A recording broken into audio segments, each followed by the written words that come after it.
Thais va acompañar son pare Pepe durante els últims mesos de la seva vida. Mi padre prefería ocultarlo e intentaba hacer como si no existiera. Mi madre hizo muy buen trabajo, la acompañó muchísimo y fue la compañera total, se dedicó a cuidarlo, a estar con él, también a disfrutar.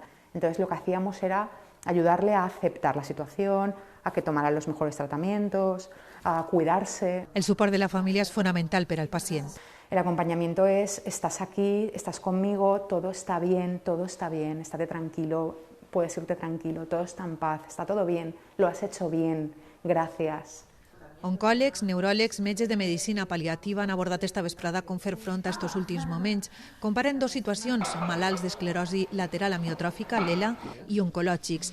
En el cas dels primers, més d'un 80% signen un document d'últimes voluntats, mentre que entre els segons no arriba a l'1%. En la oncologia pensem que podem copiar algunes de les estratègies que tenen aquestes unitats especials de neurologia i aplicar, a fer molt partícip al pacient en la presa de decisions al llarg de la seva malaltia, perquè això facilitarà el que és l'assimilació del procés quan la malaltia estiga més avançada. Es tracta de triar en vida com volem morir i acceptar el final amb serenitat.